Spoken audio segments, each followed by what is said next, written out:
have a hat on. I feel weird without it. Somebody asked me the other day, Miss, do you wear a hat whenever you record because you don't wash your hair? Like once or twice. Mostly it was because my roots were growing in and my hair looked like a skunk, like the weird stripes. Finally dyed it. I did not break social distancing rules to go to the salon. I am a rule-abiding citizen. I bought box dye and I was squatting on my floor, and I'm just here to show you, to prove to you that my hair is not dirty. I kind of want to put the hat back on now because this is like a security blanket maybe. Oh, I feel so much better. Am I even going to include this in the episode? I highly doubt it, just knowing my editing style. Hey folks, welcome back to another episode of the Choecast. I am your beloved English teacher from a distance. That wasn't that funny. Your sense of humor gets weird when you don't get to leave the house for a while, I'll tell you that. I'm sure you can relate, right? What is today? Friday, May 26th? Yes, look at that, getting my dates right for once. It's never gonna happen again. This is a very different feeling than when I recorded Monday's episode where I was all, listen to my music, and now I'm like, what do I do? I did have my coffee, for those of you wondering. I'm in the process of having more coffee. I'm trying to think, and it's not working. My brain, you know how I gave that whole big on my pedestal speech about, oh, you need to eat right and sleep right and drink water and take care of yourself, that way your brain works. I do all of those things and it still doesn't work. So maybe I need to go back and delete that episode. Oh my god, I'm so scattered today. I might have to delete this whole episode. You know what? Maybe I'll just leave this unedited so you can see. Just, it's like a, have you ever been in someone's room who's really messy and everything's exploding out of the drawers and there's stuff all over the floor? That's what my brain feels like right now. Okay, I'm gonna get serious. Today doesn't really have that organized of a topic, not like I've ever really been organized with these episodes. I wanted to sort of talk about, it's not really housekeeping, it's just a couple of things that I've been seeing a lot in social media and in the news, and just words that people like to throw around. I feel like at some point someone started using some kind of word and then everybody starts to use that same word without really necessarily knowing the context or what it actually means. I hope that you have been keeping somewhat aware of what's going on right now. I don't recommend having the news on 24/7 because I tried that early on in this situation and I drove myself insane. So I have really limited the amount of news that is in my life. Thank God my dad has also really reduced the amount of news. It's very nice. And I told you how I called him out for only watching Fox News, and now he's sort of watching other places too. So small victories, right? Garbage truck outside. It's recycling, not trash. I forgot what I was even talking about. Okay, it's gotten quieter. I probably cut this out in the edit, but a recycling truck just drove past and it just lingered on the street in front of my house for 5 minutes.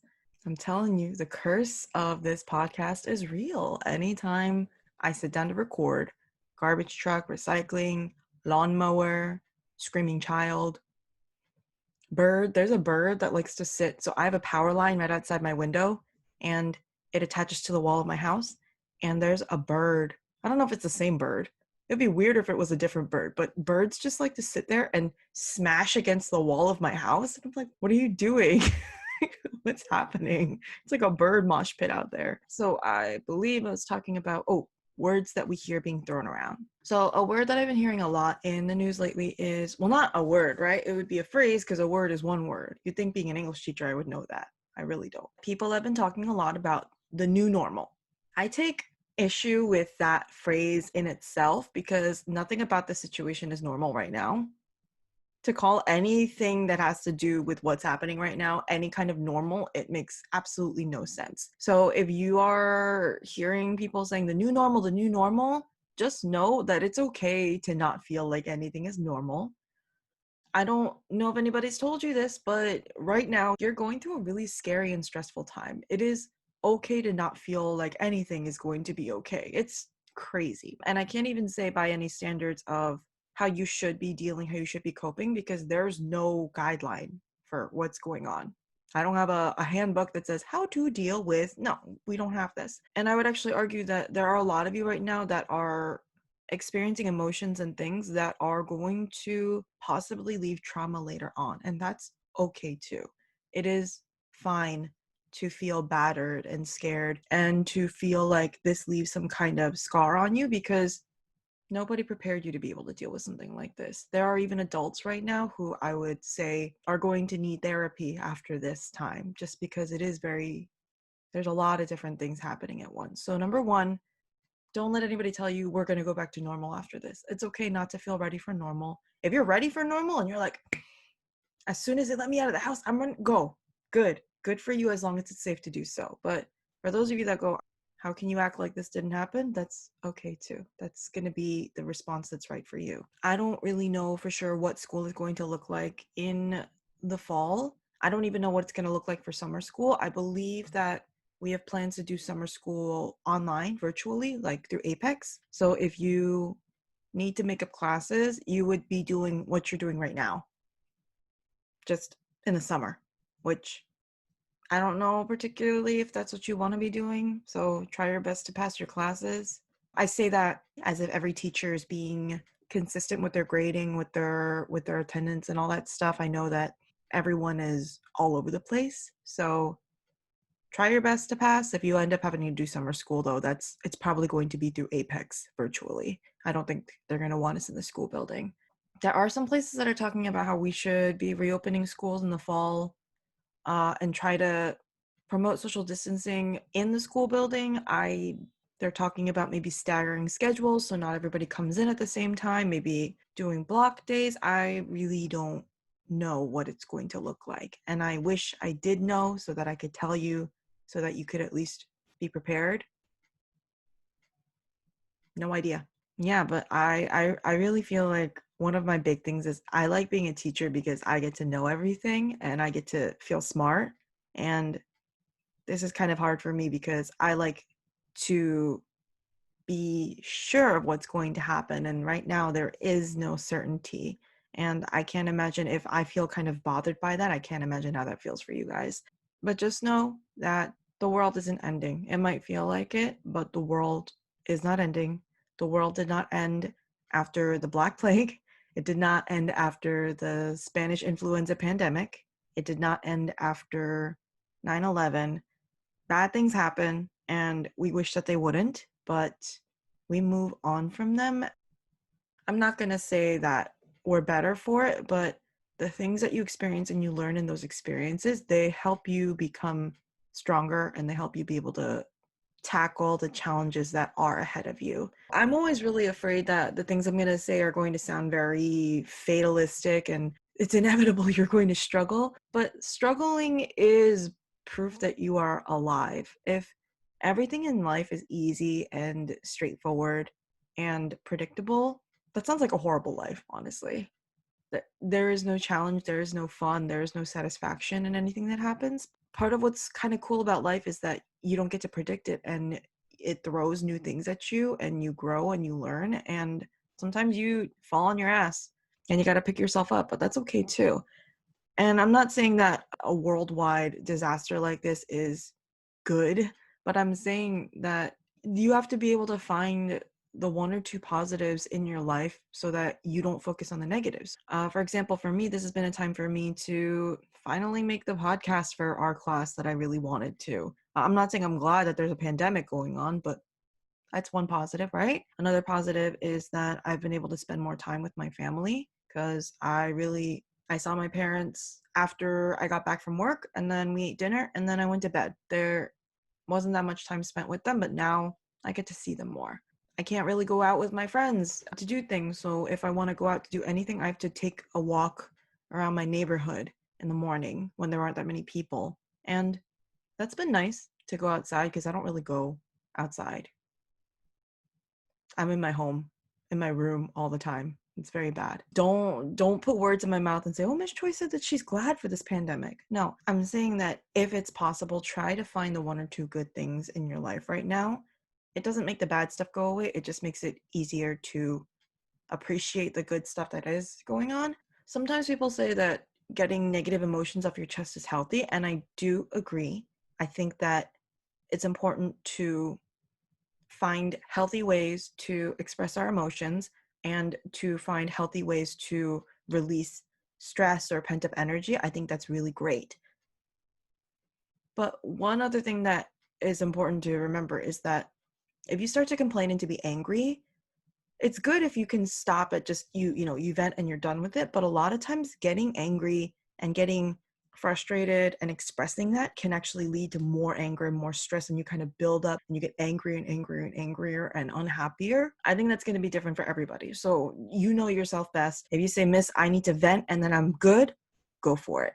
But if you know that you're the type of person that once you get angry and you start complaining and it's not going to stop, then possibly it might be good for you to find another way to deal with that. And that might be looking at the positive. Maybe for you, it could be journaling about your emotions. I write a lot, especially when I'm feeling kind of down. It really helps me get my thoughts onto paper, and I'm not hurting the people around me by saying things that I can't take back later on. Yeah, like I said, there's not really a set topic for today, just because I don't know. I guess the me that was planning this when I was planning out the episodes thought, hey, maybe take a break. Your brain is not working at capacity, which it usually isn't this time of year, whether I'm at home or not. So thank you, brain, for knowing myself. But I'll let you know this. Everybody is going through this craziness together. Whenever we end up going back to school physically, whenever we end up being able to leave our homes more than we can now, there's a couple things that I can tell you for sure. Number one, do not worry about being behind in school right now.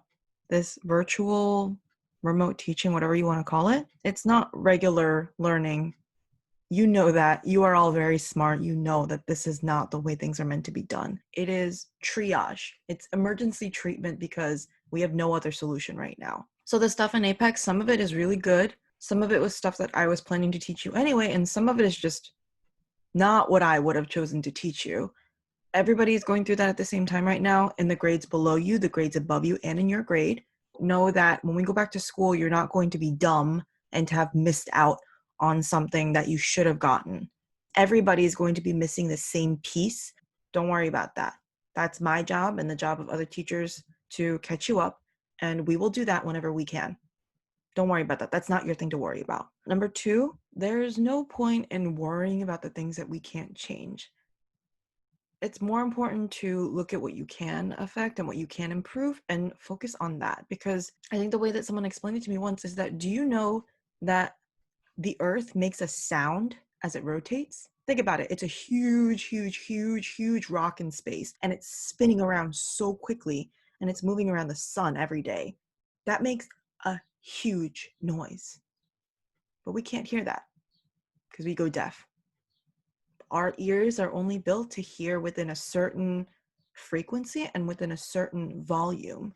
So if we were so busy listening to the sound of the earth spinning, we would never be able to get anything else done. In the same way, don't worry so much about the future and global problems and these things that are out of your reach right now. It'll be okay.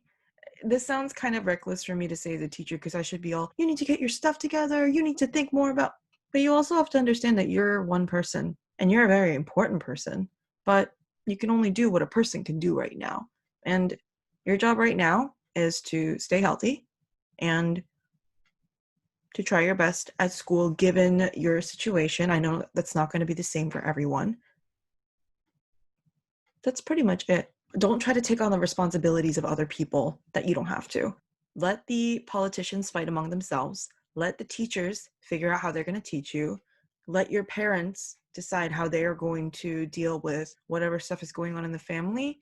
And you just do what you're supposed to do. Because I found that worrying about the future doesn't really help the future come any faster. If anything, being worried makes it harder for me to focus on the now. And that causes more problems, actually. So just focus on the now. We will get to the big problems when we get to the problems, but living under a constant just cloud of anxiety is not good for anyone ever in the history of humanity. Things aren't going to go back to normal, but that's okay. We're going to be okay. I really think so. This is not going to be the end of humanity. We are not going to crumble under this. People are better than that. And I think just among the people that I've been talking to, the people that I work with, what I've seen going on, we're not going to collapse under the weight of something like this. So stop worrying so much if you can. Don't let it keep you up at night. You should be sleeping at night anyway, otherwise you're not going to grow taller. I stopped growing taller in 7th grade though, so maybe maybe I'm not the expert to speak on that. Yeah, I didn't want to get too heavy and philosophical, but look at this. This is every episode, right? Anyway, I'm gonna leave things here because my coffee is wearing off. I don't know if you can see it in my face, but I need more coffee.